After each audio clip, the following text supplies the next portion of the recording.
One. Good evening, and welcome to tonight's meeting of the Fort Wayne Community Schools Board of Trustees.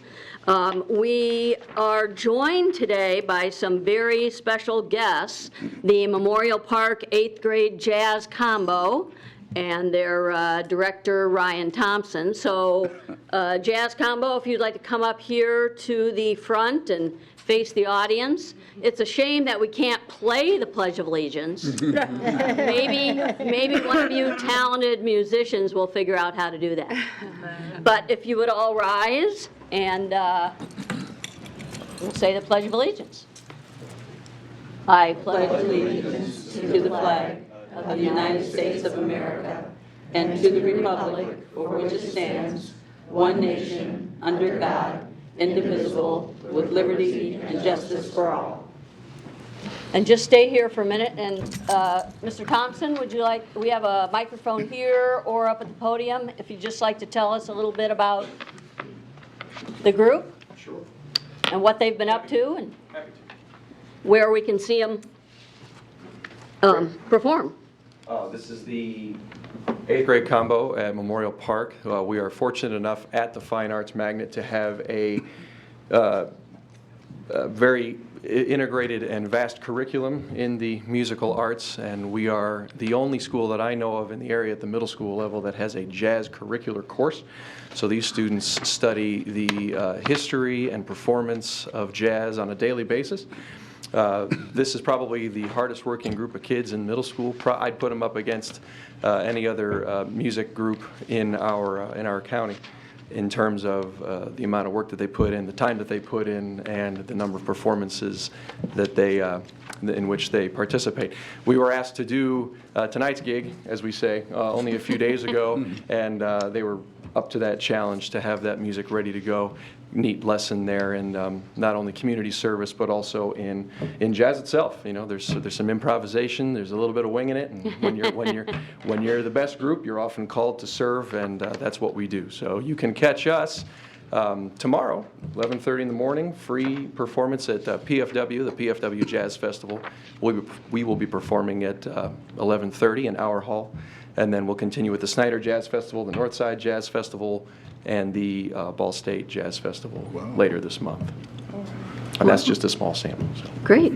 Well, thanks for your efforts, and thanks to all of you for joining us tonight. Thank you for having us. Appreciate it. Fabulous performance.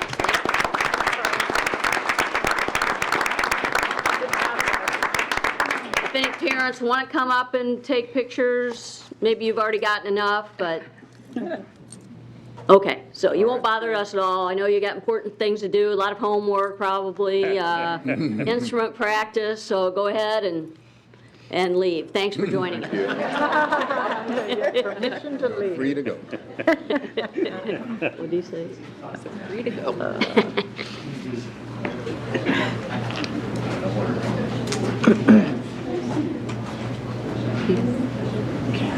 If I could add, I think one of the reasons we asked to have a student group performing is because we're having the Be Instrumental report tonight, Right. and we thought you need to see in action. And so I'm very proud of a teacher who's proud, thinking their group is the most excelled group in the entire world. I didn't want to say anything, but I think the Be Instrumental Foundation, and we'll talk a lot about that, we're just seeing this kind of dedication to the music all over the district. And we're even asking, as a part of the renovation, the repair, we've outgrown spaces in places that you wouldn't think. We don't have necessarily a fine arts program, but I just wanted to say that we wanted, first of all, to have a group so you can see the amount of time and effort that's put into that. But we've got that starting to sprout up all over this district, and so thank you. We'll hear from you later, Mr. Borney. The only sad thing is we can't, put their performance on the air. We'll have to figure that out. Yes, let's figure that out. We'll have to Like figure add that it, out. record it and add it at the end of Yeah. the broadcast or something like that. Because they're good. Yeah. Okay, so roll call of members. Steve? Good evening, Steve Corona from the 5th District. Good evening, Glenna Yale, 2nd District. Tom Smith, 3rd District. Maria Norman, member at large. Ann Duff, member at large. And I'm Julie Hollingsworth, elected from the 1st District, and my far left is Janet Doherty, the clerk of the board. Good evening. And our superintendent, Dr. Wendy Robinson. Good evening. Good evening. So we have some awards and recognition, and first is the Indiana High School Girls Wrestling State Finals. Cool. It's recommended that the board recognize Felicity Stockman from Wayne New Tech Academy. Felicity was the state runner-up at the Girls Wrestling State Finals. The Indiana High School Girls Wrestling held its state finals on Friday, January 24th. Girls were invited to participate if they placed in the top 4 at the North and South regional competitions and are members of an IHSAA-sanctioned high school wrestling team. The IHSGW promotes girls wrestling in the state of Indiana and provides a venue for colleges and universities looking for talented female athletes. Felicity Stockman, a freshman at New Tech Academy at Wayne High School, placed 2nd in the North Regional competition in her weight class and was a state runner-up at the state finals. So Felicity, if you would please come forward so that we can recognize you.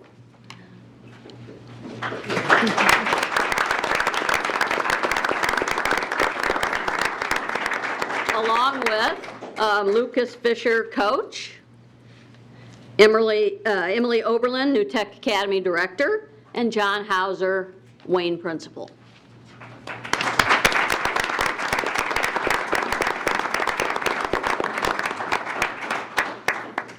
Do you have relatives in the room, Felicity? I think they should, if you do, I think they should come forward too. Do you have a selfie stick?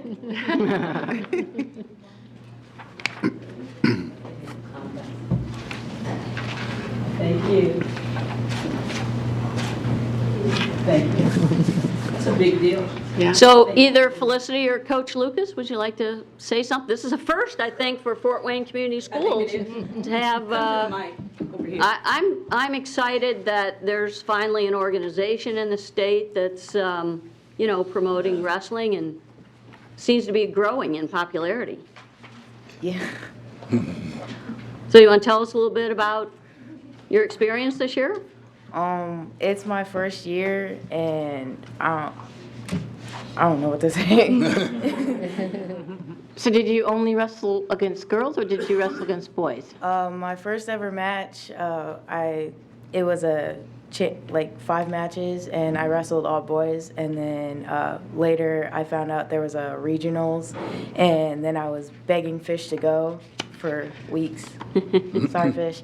And weeks. And then he was like, you have to weigh in 5 times, and then we got the weigh-ins, and then I went to regionals, placed 2nd, and then I went to state and placed 2nd.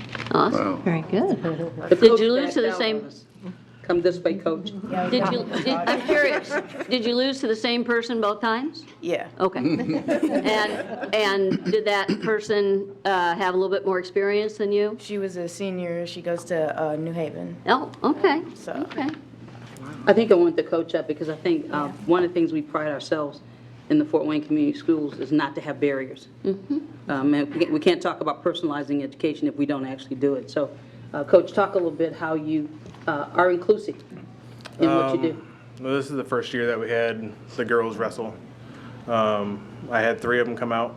They lasted the whole season, did pretty well. Next year, trying to look to double or triple the numbers. And so we're going to be recruiting a little bit and trying to see what we can do with it. Do we have wrestling in middle school? No, not in Fort Wayne Community. I don't think we have it. Yeah. But that's something Faye has, and John Key and Carlton are a part of the athletic process we're trying to put together. So I think it's just absolutely critical that we give all the opportunities we can when kids have an interest. So I just wanted to recognize you and thank you for doing that. No problem. Well, thank you, Thank Coach you. Lucas. And Felicity, we look forward to seeing you again. Yep. Congratulations.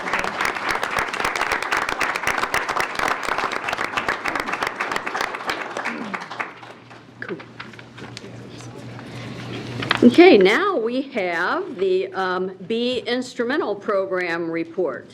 So Tom Borney, the CEO of Asher Agency and President of the Fort Wayne Community School Foundation Board, will present an update of the Be Instrumental program. Thank you for joining us.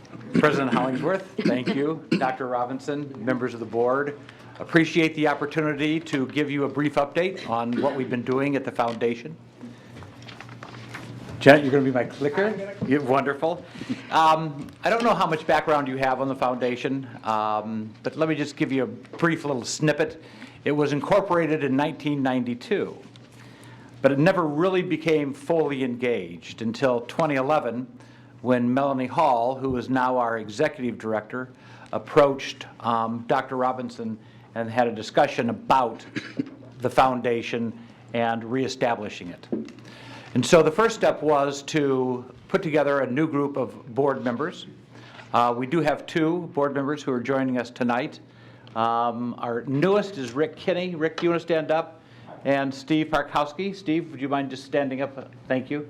And the next step, obviously, was to generate and develop new bylaws. And so when you take a look at the purpose, as it says on the screen, it's to generate and distribute financial resources to Fort Wayne Community Schools in support of the school's mission and vision. At the core of the foundation's existence, as its desire to see Fort Wayne Community Schools achieve academic excellence, striving to eliminate the achievement gap among groups of students, all groups of students.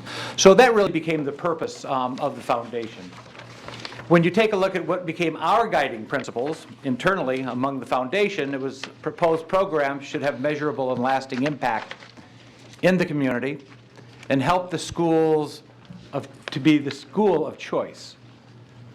Proposed programs should not be normal operations, which would otherwise be included in the operating budget.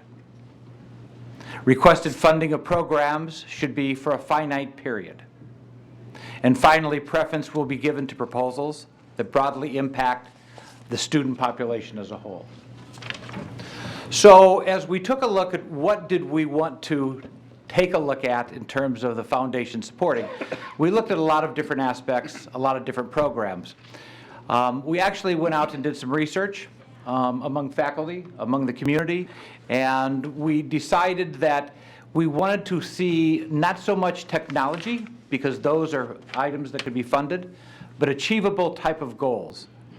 And so as we were researching various programs, we came across research that strongly demonstrated to us that studying music and arts is proven to benefit cognitive and social development. And so Jack, would you just mind going back real quick?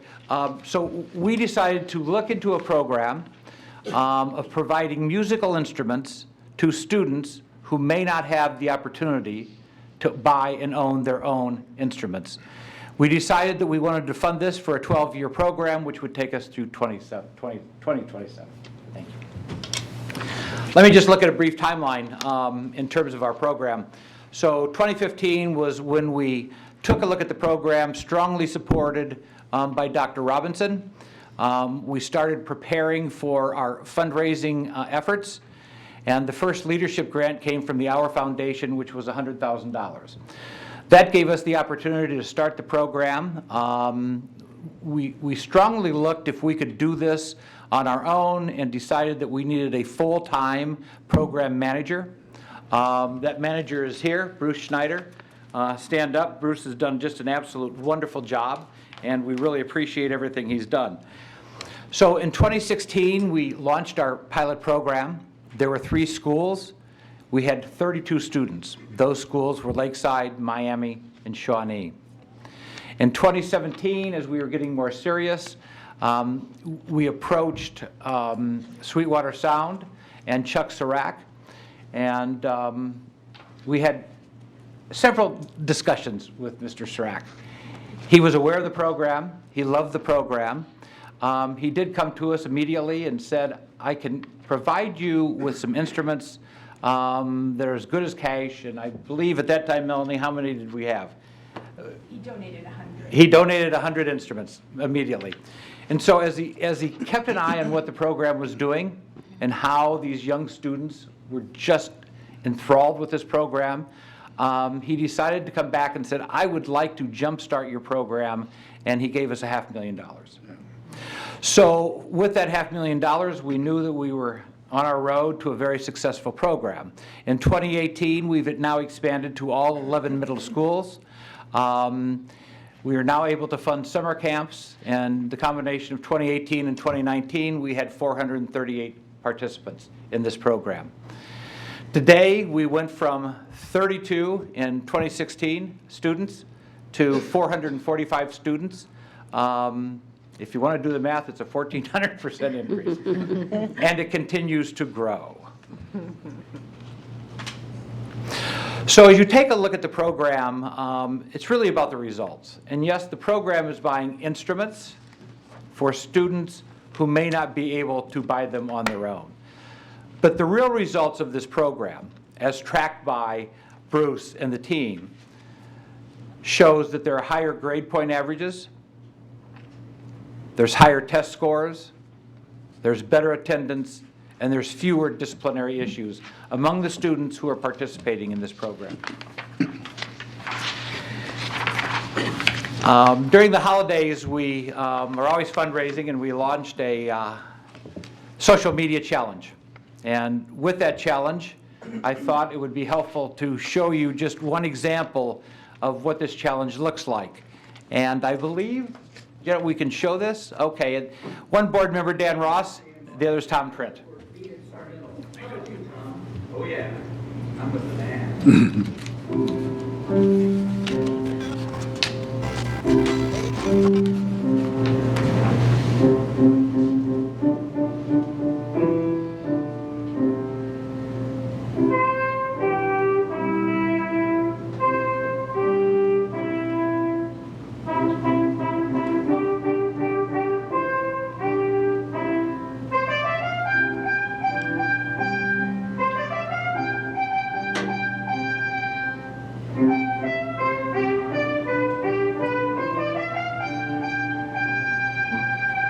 We are so happy to support the instrumental, which is putting instruments in the hands of kids of Fort Wayne Community Schools. We hope you will join us in supporting this program. I challenge the wonderful pianist, Teresa Wagler. I challenge Fort Wayne Ballet's Jim Sparrow. See if you can top Tom and I on our amazing duet.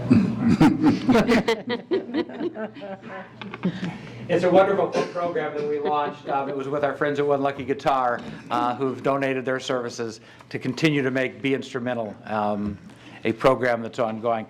We did leave T-shirts and buttons for you all. I hope you enjoy them. Can't vouch for the size. If they're not the right size, maybe you can knock on Melanie's door and say, what else do you have in the box? I don't know. As we look forward, to date, we've raised over $1.7 million. Our goal is $2 million, so we're within sight. It is close. We will finalize this in the next couple of months. Our program, with $2 million, funds it for the next 12 years, which we believe is the finite period that our program wanted to go. The participation increases, it grows every year. We recruit more students in. It's become the cool thing at schools. It truly has. And it also has lifted all of the other programs in the last 20 years with 20% increases in the music programs. Two quotes I wanted to leave you with. Dr. Wendy Robinson, who has been so supportive of this program. Be Instrumental isn't just a music program, it's a student success program. And from Chuck Sirac, if I hadn't started playing a music instrument, there would be no Sweetwater. And so that's why we are so encouraged with the growth and how this program is going. What I'd really like you to do, though, is hear it from someone who is in the program. Now, the Memorial Band you heard this morning, a little bit ago, there are numerous members of that band, 5, who are participants of the Be Instrumental program. But if I could call Amari Moore. Amari, not sure that he wants to do this. Yes, he does. But we knew that he would come up. And Amari is a 9th grader at Snyder and has been in the Be Instrumental program for 2 years. And we just thought it would be nice to hear it directly from someone who is in the program. Amari, do you want to chat a little bit about your experience and what your thoughts are on Be Instrumental? I think it's a great thing that people could come together and do such a great thing for Fort Wayne Community Schools, because myself, me, without sixth grade year, them just throwing me in that class, first day, I'm like, why am I in here? It's no point of me being in here. I have no interest with it. But now, me being a freshman, and it's being my 4th year playing, I love it, and it's amazing. And for them to provide children's with instruments, it's amazing, because I myself can play at home during the summer, where I can learn things on my own instead of learning in school. And it's the passion for, it's really hard for other children to get into something, because it's hard for teenagers in general getting out of their comfort zone. And that was a big thing, getting out of my comfort zone, and this is what got me out of my comfort zone. And being in the Be Instrumental program, I've played more than I would ever think I would play music in my life. And it's, to the people that are part of this program, they're just amazing people, and without them, people wouldn't be able to do these things. I don't know if Amari remembers, but we took one of our potential donors over to school, and I don't know if you remember, you had the top hat, and we did a performance. And single-handedly, we got a donation. When you talked about all the things, talk about what you're involved in school, and how many instruments you were dabbling with. Well, during school, I play 2 instruments. I play trombone and bass. Outside of school, I play electric bass, tuba, baritone. But talking with them, it was a good experience. Do you remember that day? Yeah, I do. I said it when I was on my way here. It was a good experience, but I'm glad that they enjoyed it. It was really fun for me to play for you guys, and I really enjoyed doing that. That really got me out of my comfort zone of me playing for people that I don't know, and playing for people that can impact other students in Fort Wayne Community Schools. Thank you. You nailed it. What finally made it click that you, wow, this is something I want to do? My band director at Lane, Colleen Phillips, her in general is just an amazing person. She's great at what she does, and if it wasn't because of her, I probably would have quit 7th grade year. But she introduced me to things in music that I never in my life would have thought would be interesting to me. And 6th grade, at the end of the year, she played one of my favorite songs. And I'm like, that's amazing. If you can do that and play a lyrical song like that, I can do it. And from now on, I want to play music like that. Is this something that you think you'll do after high school, pursuing music and in college, or? Yeah, it is. It's one of the many things, yes. That's great. Awesome. Good. Notice how you said that. One of the many things. Yeah. Good. Excellent, thank you, Amari. I mean, this is Yeah, why we thanks, do the Amari. program. Thanks for telling your For story. people like Amari. I mean, there's so much passion with these young students, it's just amazing. Thank you from the board, Dr. Robinson, as always. Thank you. Appreciate your support and help. Thank you. Thank you. Thank you very much.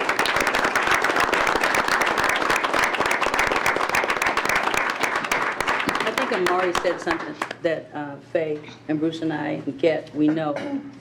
The success of this program is because community people put the time and gave us the money. But the people who really made this rock are the teachers.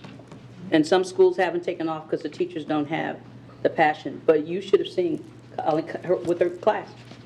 I mean, there was nothing. She had those kids eating out of her hand and doing things that I know they never thought that they could do. So I think it's one of the commitments we made early, and one that Chuck Sirac wanted to know, what's your skin in the game? Because you're asking me for money, what do you do? Well, what we've committed to, they get the kids, they get a teacher. They get more kids, they get another teacher. Because if we don't demonstrate that we as a district believe that this is the right thing to do, this has just been, to me, one of the highlights. Watching kids like Amari own it and gain that confidence just from simply making sure they have an instrument. So thank you for your support, too. You know, the other, all of us have heard, you know, Chuck Serac speak, but the one thing that really stood out to me is when he talked about his, you know, the distribution list, the type of customers that Sweetwater has, and, you know, doctors and lawyers and accountants and teachers, and, you know, music is one of those things that I think becomes a lifelong passion. Even for someone like Amari, maybe it won't be your profession, but it will certainly probably be a lifelong obsession. But thanks to everyone, Tom, Melanie, for all the work you've done on the Fort Wayne Community School Foundation. Thanks, Amar. Run while you can. We'll make you do something else. Yes, you won't hurt our feelings, Amari, if you need to take off now. So let's see, that brings us to the consent agenda. And those are items that come to us every meeting that board members have already seen. They include the minutes from our last meeting on January 27th. They include the vouchers and payroll, vouchers for the period ending February 10th, payroll for the period ending January 17th, and the personnel report. Do we have a motion? I'd move approval of the items listed under the consent agenda. Second. Okay, thanks, Steve. Thanks, Tom. Okay, all those in favor of approval signify by saying aye. Aye. Opposed? Okay, Dr. Robinson, was there anything in the personnel report you wanted to highlight? No, not at this time. Okay. So we have no old business. That brings us to 2 items of new business. The first is purchase of Apple iPads and accessories. It's recommended that the board approve the purchase of 1,503 Apple iPads and cases with a keyboard from Apple of Cupertino, California for $526,050. The purchase of these iPads represents the entire purchase for the 4th year of the 5-year technology plan that ensures students and teachers have current technology to support instruction. Apple Inc. is the sole source provider for iPads. Indiana law does not require bidding for purchases made from sole source providers. Funding will come from the Common School Fund and School Technology Advancement Account loans. Questions will be addressed by Rick Herber, District Technology Coordinator. Do we have a motion and a second? So move. Second. Thanks, Tom. Thanks, Anna Maria. Okay. Any questions? Okay, all those in favor of approval signify by saying aye. Aye. Opposed? Okay, next we have the another technology purchase, that of Lenovo ThinkPad laptops.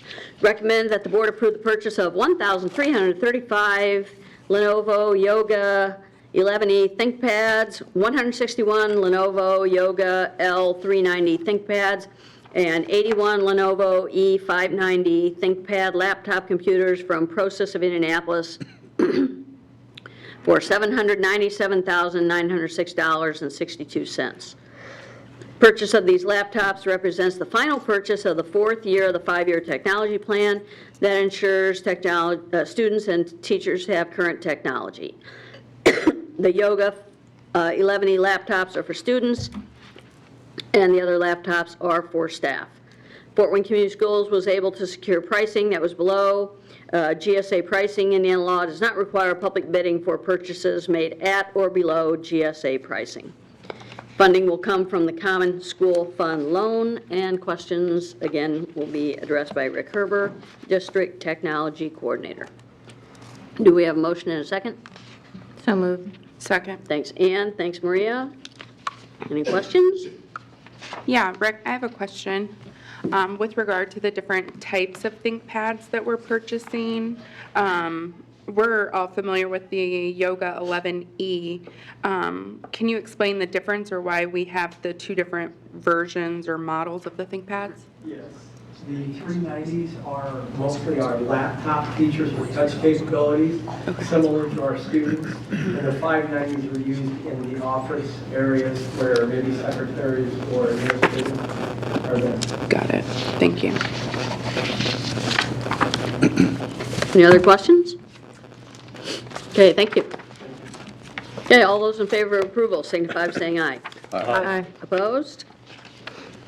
Okay, so that is the end of the business portion of the meeting. We have a report from Chief Officer of Family and Community Engagement, Faye Williams-Robbins, on readiness to learn.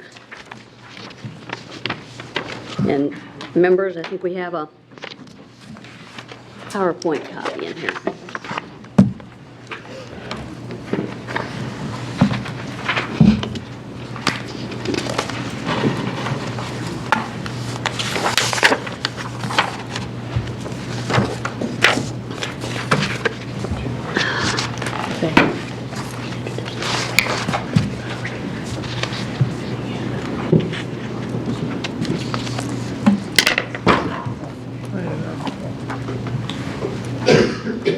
Good evening, President Hollingsworth, board members, clerk of the board, and Dr. Robbins.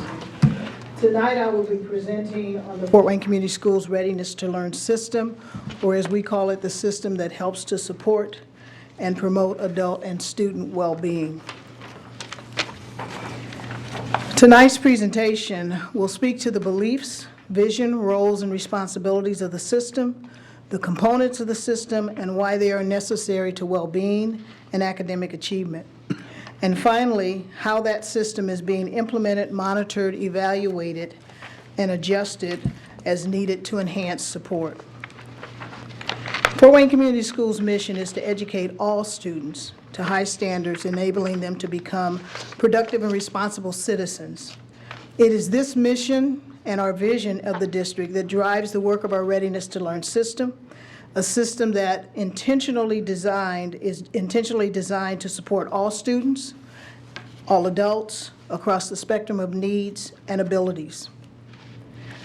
Our belief is that high-quality teaching and learning, though very important, is more than curriculum and instructional strategies. It includes maintaining an environment throughout the school and in the classroom that's conducive to learning. Our vision of the Readiness to Learn system is that Fort Wayne Community Schools will enhance the education of all students through a shared understanding of who our students and families are, how we can best support their ability to self-regulate, build relationships, and achieve at their highest level. It also includes how we best address concerns of adults and support them as they educate our students. As we watch societal changes in homes, community, and the family structure, and as students are more exposed to media and online access, today's students come to us more diverse and more in need of support in schools than ever before. Listening to students, families, and staff, building supportive relationships, and equipping all with the necessary skills to be successful is more important today than it's ever been. There is no going back to a time when all students come to school fed, well-dressed, and academically supported at home, and even less stressed. Given this reality, if we are to educate our students to high standards, we must provide support to students and adults that ensures we can accomplish our mission. As educators, we're extremely clear that our role is to teach, whether that be reading, math, writing, science, social studies, related arts, or fine arts. We also understand our role and responsibility to maintain a classroom conducive to learning. What is new for many of us is learning how to support the total child in a much wonderfully diverse student population and all they bring to the classroom experience. The Readiness to Learn well-being system is designed to provide that support. This system is based on two foundational resources: Foundations for Young Adult Success and Deep Learning, and the support material that's provided by the IDOE in the form of Social Emotional Learning Competencies, or SELs. The system is comprised of the four components you see on the screen: Positive Behavior Interventions and Supports, which is known as PBIS, Neuroscience and Brain Research, ACEs study results and trauma-informed practices, and tiered support strategies. Looking at each of these components separately, we have the PBIS component, which helps to create the culture in the school by determining and setting procedures and expectations through lessons, through modeling, and teaching that reinforces the rules and expectation. Rules such as, lessons and modeling that happens, rules around critical thinking, things that happen in the classroom, in the building, to make sure that students and staff understand those expectations and are helping students to learn those and how they should behave within the school itself. Neuroscience provides research and tools to adults to assist with teaching according to how the brain learns, the processes and information, how it processes that information, and how it acquires knowledge. We talk to students and staff about the prefrontal lobes, about the amygdala, about the limbic system, and the brain stem, and the functions of all of those and how they play into what students learn, how they learn, and how their behaviors are in school. The Adverse Childhood Experiences Study is a study that was completed by the Center for Disease Control and Prevention and Kaiser Permanente that determined adversity, trauma, and stress have significant effects on a child's social, emotional, and cognitive development. Stress brains do not learn the same as brains that feel safe, can emotionally regulate, and feel connected. Children living in or are from stressful environments are often identified or mislabeled as having behavior, discipline, and other learning issues. It also acknowledges that what's predictable is preventable, and what's shareable is manageable.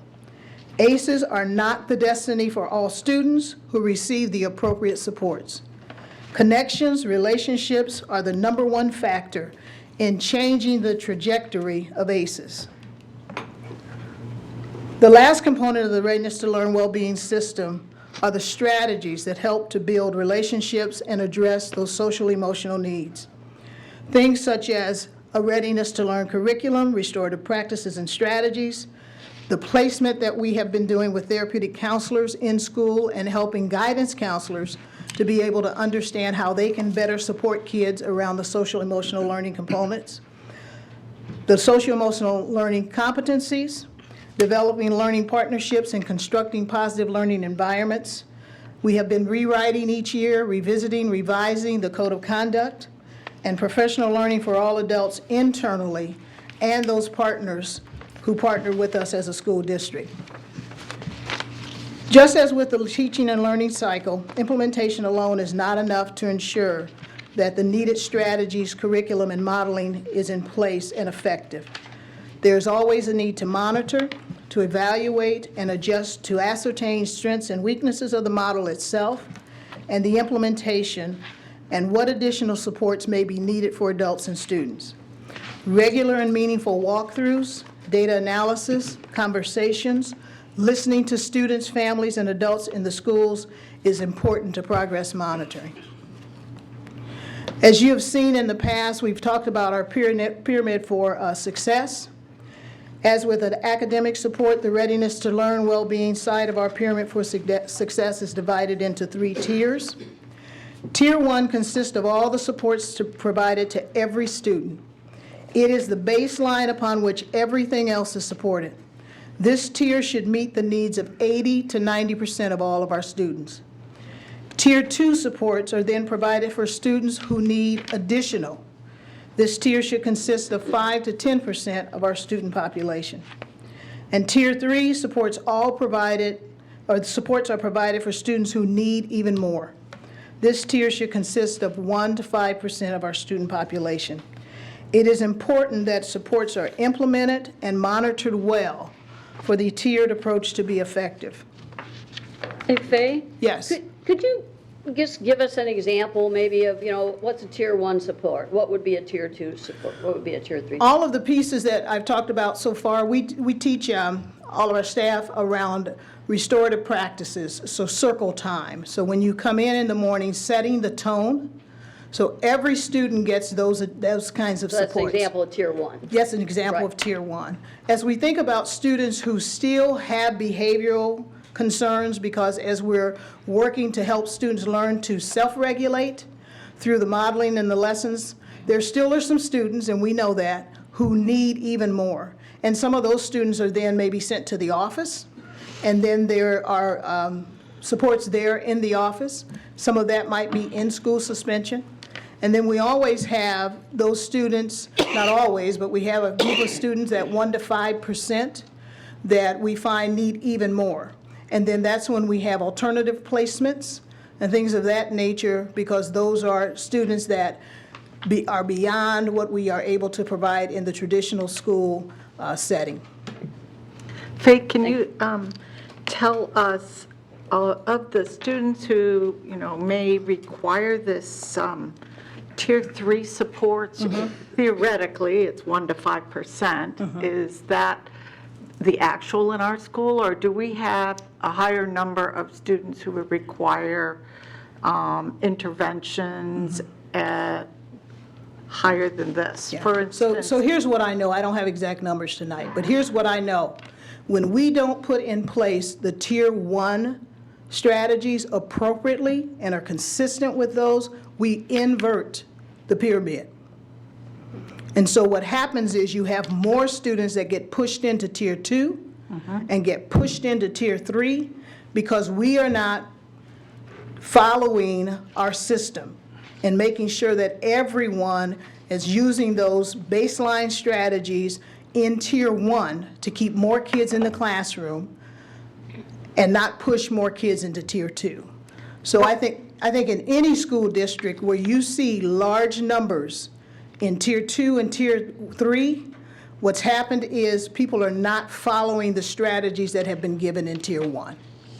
okay, so the Tier 1 is given to everybody in general. What I'm asking is, of the kids who have had trauma and the kids who do have behavioral problems that may exceed the average student, do we have a higher number of them in our school than maybe some of the surrounding districts around here, or the other schools? Let me try to address that. I'm just asking, this is theoretical. Yeah. It's I'm sorry, Dr. Robinson. Let me try to address that. One of the things that we have become is a resource for special ed, because we have the resources, and there are students that their parents choose to bring them here because we have proper services.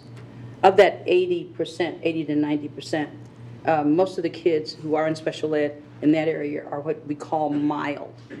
So they may be in special ed because of hearing. They may be in special ed because of speech. Some may be in special ed because they're labeled as ED. Nothing wrong with their brain. Nothing wrong with their ability to learn, but the fact that they are ED causes it to be more difficult. So one of the things, and I meant to say this last week, we got to be careful when we start trying to decide if we have more than others. We have more than anybody else in the state. We also have other districts that don't provide the services, and those kids end up with us for lots of reasons, because we have excellent people to do it. But Faye said something really important that we got to keep in mind. If we don't get the Tier 1 right, and a part of what we're working with Nikki and everybody else is, there's strategies that special ed teachers have that general ed teachers should use. And so there's some behavioral supports that Faye's group has that we've got to get the special ed department to help those folks. So I think we got to be careful to paint ourselves as the district with more. More of what? So I think our numbers, and we can share those with you, but I'm not quite sure. So what do we have more? It's because we're the resource center for private, parochial, everybody else in this area. But the more important part is we have teachers who are general ed teachers. They didn't go to school to be a special ed teacher. So they don't know some of those tools and some of those resources. So a lot of what we have to do now is to give teachers all of those resources. But let me just give you an example. The last couple of weeks we've had babies shot and killed all over this community, and it's in the middle of ours. What do you think is happening in our schools with that happening on the news every day? So part of some of this ACEs is there wasn't anything wrong with the kids. until ACEs happen in the community. So we're very careful not to blame the categories of kids. It's on us to figure out how to help them. And we're trying to figure out to use special ed resources, special ed strategies in phase pyramid. We have community partners delivering specific services in our school building. She's going to talk about it. Yes, that's part of the presentation that I have. I'm going to kind of shift gears a little bit and talk about some of the other things we're doing, and then we'll come back and have an opportunity for people to ask questions. Okay. So readiness to learn, though it's a large part of the work we do, it's not all that we do. Right now, we're working on several initiatives that support academic success. They include, but not exclusive to, Census 2020, the electrics work that we're participating with as a part of the Electric Works property, expansion of our college and career readiness support and implementation of the Gear Up grant, expansion of our health clinic services, continued development of community partners in support of programming and academic achievement. We have a lot of people in our building, if not everyone, serves on some type of board. We're doing continued work with youth organizations and have developed a consortium that meets once a month. We have stronger partnerships with our college, and Shanita Bolton has been instrumental in starting a college consortium, and they meet regularly.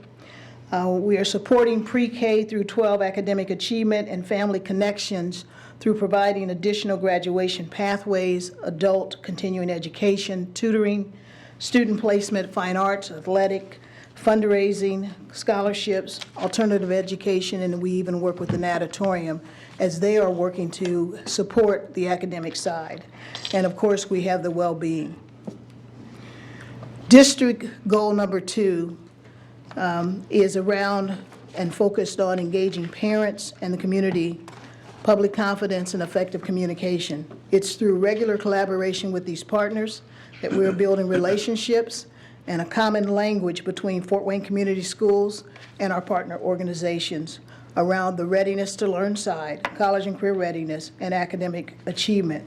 We work together to share professional learning, and even last summer, we were at the Boys and Girls Club helping that staff to understand ACEs and working with the students and other best practices in support of our common students' academic progress in our space as well as theirs.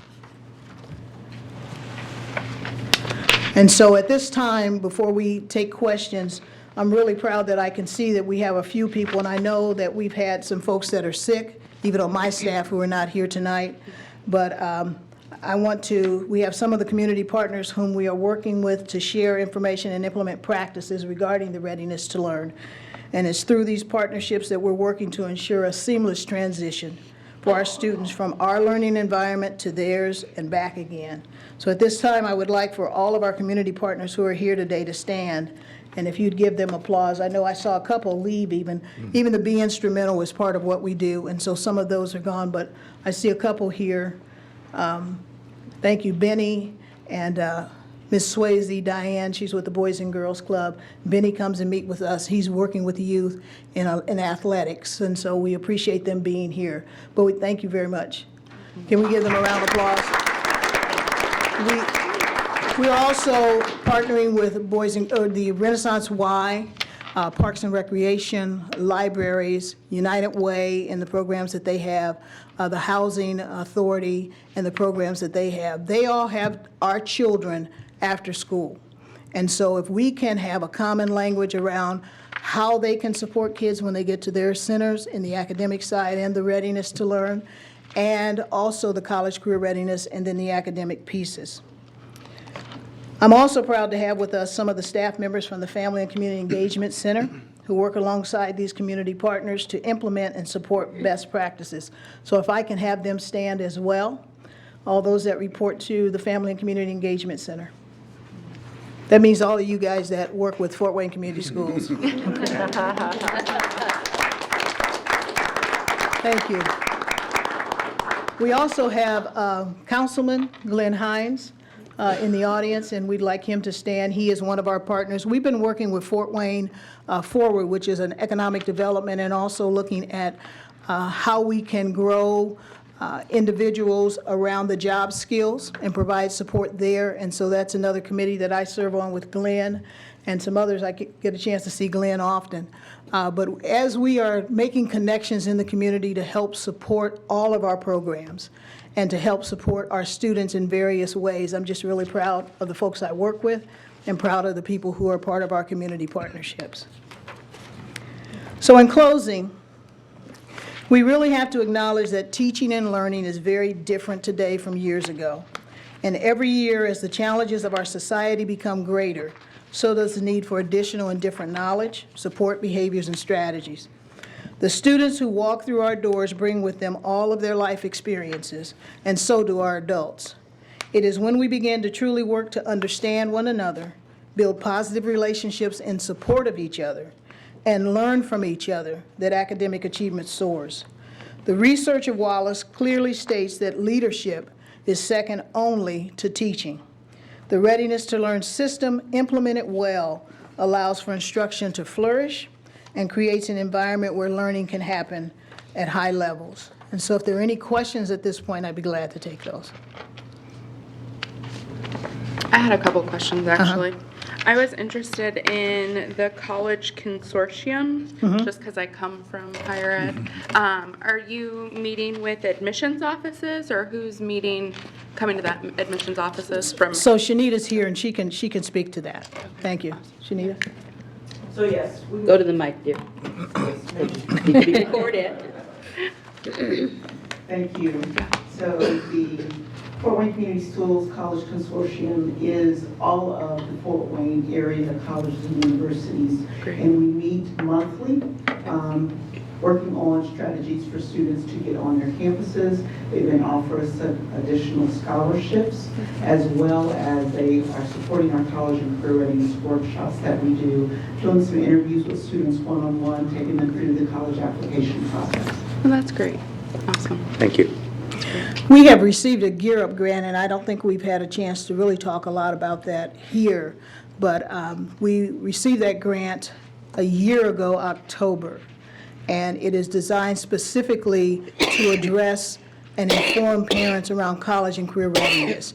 And so you will begin to see quite a bit of programming happening, a program known as Parent Trailblazers, where we will be recognizing and supporting parents and developing sessions for parents.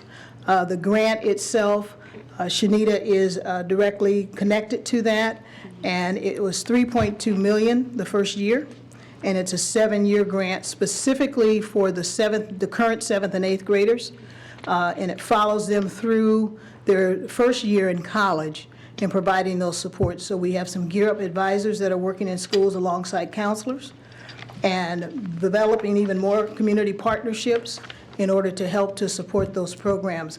But one of the biggest thrusts for us right now is how do we get more parents involved with PTA, with Parent Trailblazers, and able to share what's happening in school and get their input.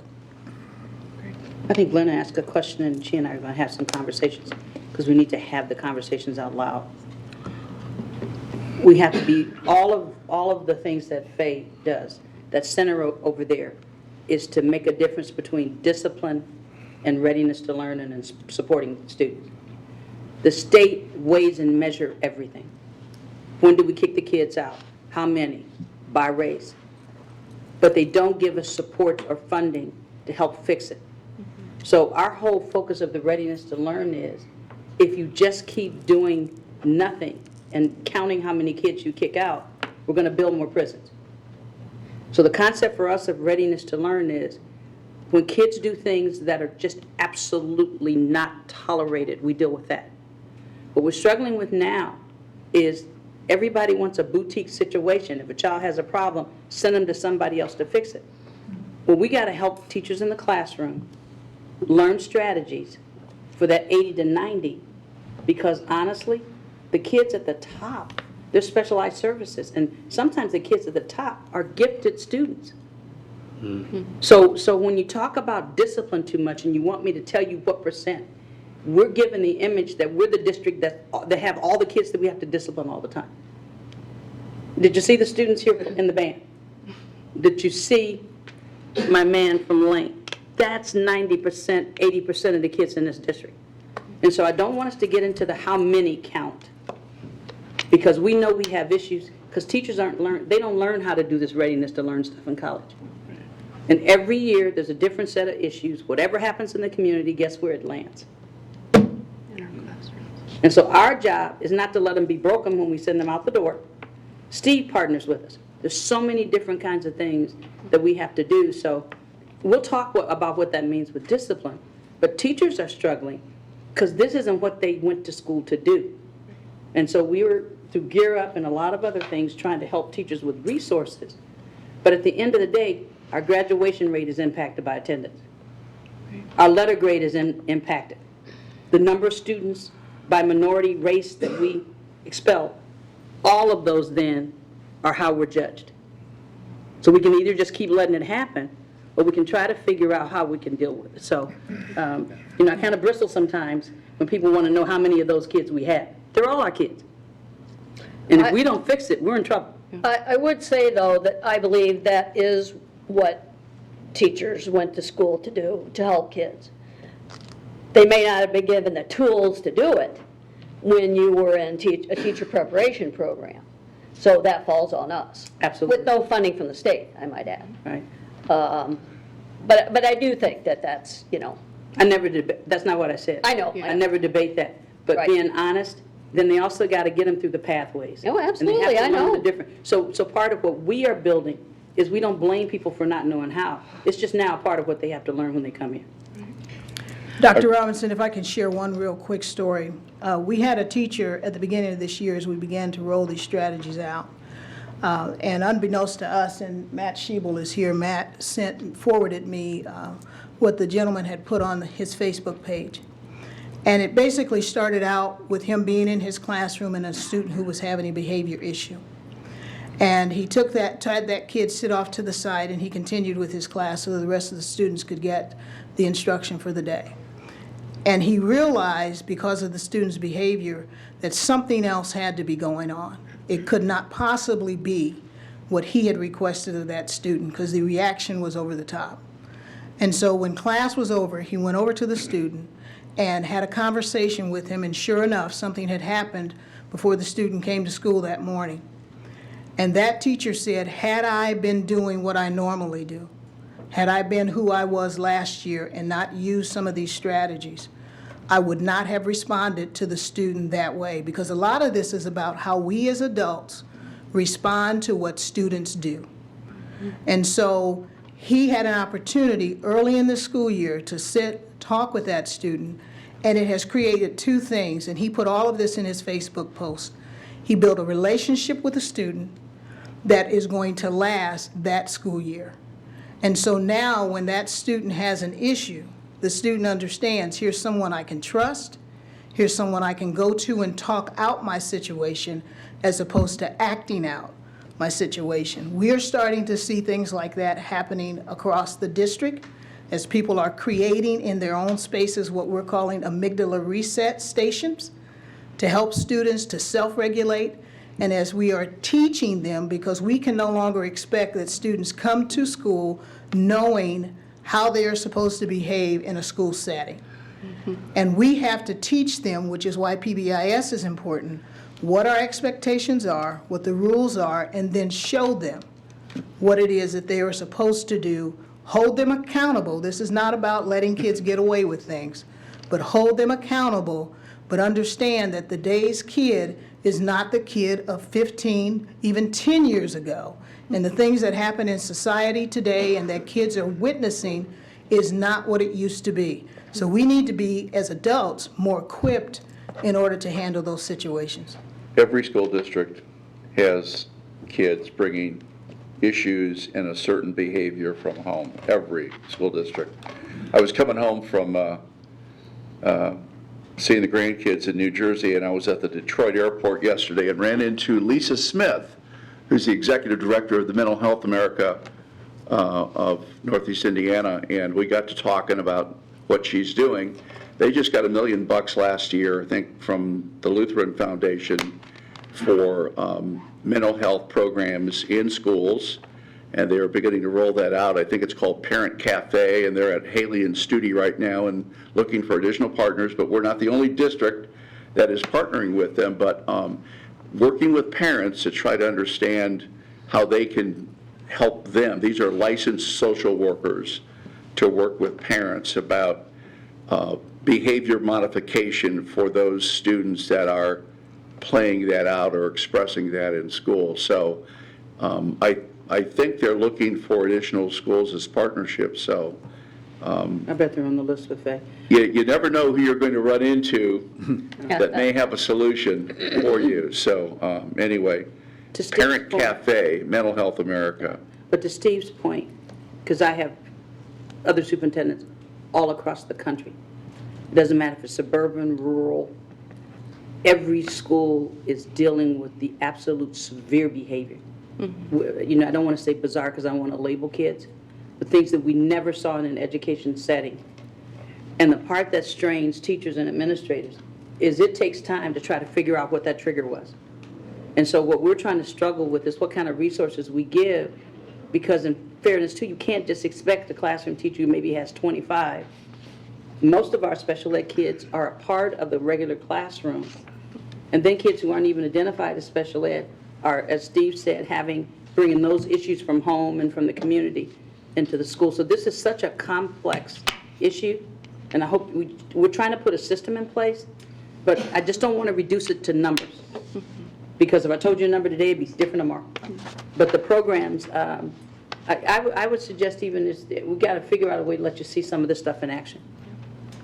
Because there are just some great, I think, success stories all over the district, and you almost have to see it to see if it's working or not.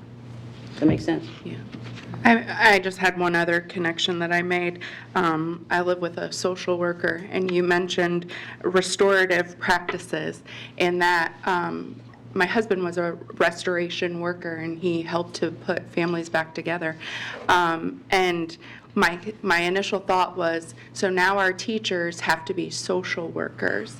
And to Julie's point, I think that our teachers go to school and they learn about brain development and things like that, but you can't expect a teacher to do their teaching curriculum and then do an entire social work curriculum on top of it as well. So I'm really glad that we're doing this, and hats off to teachers, and my son's teacher as well, because he's not an angel. I have to talk to her later, actually. So I just think it's amazing what our teachers and what our building personnel deal with on a daily basis. They are friends and moms and social workers, and it's amazing what we do on a daily basis. So my hat's off to everybody in every building that we have. So. Can I ask a question about the therapeutic and guidance counseling? Do we have enough therapists to help? Because what I wasn't necessarily driving at, how many kids do we have that are misbehaving? I was trying to ask, given the scope and the challenges we're faced today, do we have the resources that we need? We have a system in place, obviously, that is meant to help address all the challenges that the teachers are facing, but things like the counselors and the social workers. Yeah, so we're getting at that in a few different ways. One is in the elementary, directly hiring therapeutic counselors. And we don't have all the positions filled because it's tough finding people. And so that can do the kind of work that we need them to do and do it effectively. And so that's one way that we're getting at it. We're also partnering with Butler University, with Dr. Lori Desatel and some others, and they are coming in and doing some support. A Conscious Discipline is another program where we're providing some support to schools in that way. And so there's a few ways that we're trying to get at that. What we provide for administrative assistance, and case managers in the way of PL, so that they are going back to the buildings and being able, they all bring, and if you were to ever see them coming to our sessions once a month, they all bring back this little box. It's a shoe box, and I've never seen adults so excited about a shoe box. But they have this shoe box, and they've covered it in brown butcher paper, and they had an opportunity to decorate it any way they wanted to. So every month, they bring that box back. We give them a talking stick that's part of that. There's some fidget pieces in there. And so some strategies that are in Tier 1 is just a matter of when a kid comes into your office, not even having that conversation right away, because they are too high for that, and the adult that they have had that interaction with, we have triggers too. And so giving them something and letting them just start to de-escalate. So we're providing de-escalation training across the district, but the case manager administrative assistants bring those little boxes back, because if they don't bring it back with them at every training, they don't get the next fidget or whatever that might be. But even handing a kid a sucker, which may be taboo in school, when they are in the classroom, and just giving them that time to de-escalate before you start having that conversation, those are little simple things. And sometimes they're so simple that people say, well, I don't want to do that, that's not going to work. But if we have everyone working and putting those strategies in place at that first tier, there'll be fewer and fewer kids pushed into Tier 2 and 3. Glenn, another answer to your question is, we set a pretty high standard for people who want to work around kids. So, no, we don't have enough yet. Okay. Because we've hired some, didn't quite work out. So if you're trying to put adults in to help kids, they can't have aces either. So you just have to keep working through it. And so, no, we're not fully staffed. We have the funding for it. But the person has to be able to come in, understand educational environment, and be a part of the asset. So we're not giving up. We got recruiters out looking. We're trying to figure out all kinds of ways. One of the things we're starting to work on is, do we have people internal to the district that we can promote to get certain degrees and get some things, because they at least understand the system. But with full employment almost, it's difficult. Yeah. You know, we have these wonderful ideas, but we're just not going to hire anybody to say we have one. But we're keeping at it. So. And we have a team that's now working specifically around those de-escalation strategies and things, and the neuroscience pieces, the edu-neuroscience pieces. Thanks. Other questions? Nope. Thank you. Thank you, Faye. And thanks for your leadership and keeping all those balls in the air. It's a lot of programs that affect all of our students. Yeah. Okay, so that brings us to the close of our meeting. We meet next on February 24th, so the only thing that's left is member comments. And it's Charles's turn. Not to put any pressure on you. Three things. Headed to Indianapolis for a meeting with our state legislators. Indiana School Boards Association has a morning, I don't know what they call it, an event. I think Maria will be joining me, so we'll get a chance to talk to our legislators. One of the things we tried to do was to block a bill, Senate Bill 425, that would allow a township to disannex or separate itself from the district with which it's associated. And this particular situation involves a township which is currently a part of the South Bend district. And so it's still alive and active, and we think quite dangerous if a township could just decide to up and leave our district. So we'll send more information out to people. Briefly, I'll let Glenna talk about this. We were in Washington, D.C.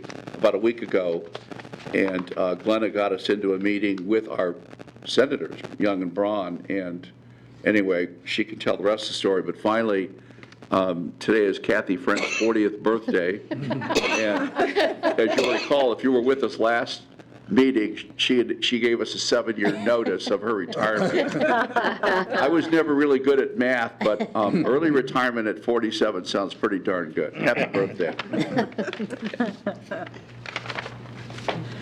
And as Steve said, we just got back from Washington DC, and we were out there for an equity symposium that was put on by the National School Board Association. And if you haven't been to one, you really should go. It's very interesting, and they touch a lot on some of the mental health illness and the trauma and the different ways we need to approach it. And so it's been very fascinating, but we had a lot of good speakers, and Steve was in charge of helping them understand the need of counting every child in the census, and he was able to help with a program on that. He's on the board of directors there with the Equity Symposium. But then we also made it a point to stay a couple extra days to do the advocacy, which meant we went and visited our legislators in their offices. And if they weren't there, we talked to their legislative assistants. And one of the big issues that we were pushing was for full funding of the IDEA, which is basically the funding that the federal government has been promising for our special needs students. And I felt like they were very receptive. And then we really lucked out because we were also able to meet with Senator Braun and Senator Young at a very informal coffee-like setting with a group of people who were just happened to be in town and were from Indiana. So it was a very rewarding experience to be able to be in DC, especially during such a historic week, let's just say, when so much was going on. And we invited the senators to tour our district. Yes. They really need to know who we are, and you may think that on surface that they oppose everything that we do. I think that we can find common ground. And we need to show them, we need to have them walk through our buildings and try to figure out what is it that might be of interest to them that down the road they might be of help to us. And actually, two of our legislators, Jim Banks was on the Education Committee in the House, on the House side, and then Todd Young is on the Senate Education Committee on the Senate side. So, and Senator Braun was a school board member for 10 years, so he has a heart for education as well. So I think you're right. We could really make some common ground, I think, on various issues if we could get them in here. I just want to thank you, too, for all you do when you go out there and talk to those legislators. That's great. I like that kind of proactive stance. Other than that, I have nothing to add except to congratulate those two. It's an exciting week to be a school board member. So tomorrow, Steve and I will be down in Indianapolis with the Indiana School Board Association for their day at the State House. So looking forward to talking to some legislators and giving them some good ideas. And then on Wednesday, we have the leadership conference through Indiana School Board Association that Julie and I will be going to. So hopefully have lots of positive things to report back at the next meeting. Cool. I have no comments. Dr. Robinson? Again, thanks, Steve and Glenna and Maria for doing those, for taking part in those activities. I think, Ann, you and I are going to be at I'm planning to go to the public education rally next Monday. Oh, yes. Isn't that Monday at the Yes, State House? Monday. Okay. And I want to thank Be Instrumental, Melanie, thank Tom. I am wearing this to play pickleball every week. You want Jordans? Take it to I can probably find somebody to wear it. Okay, so that's all I have. Move for adjournment. Second. All in favor, signify by saying aye. Aye. Aye. Okay, the microphone is open for anyone who wishes to address the board.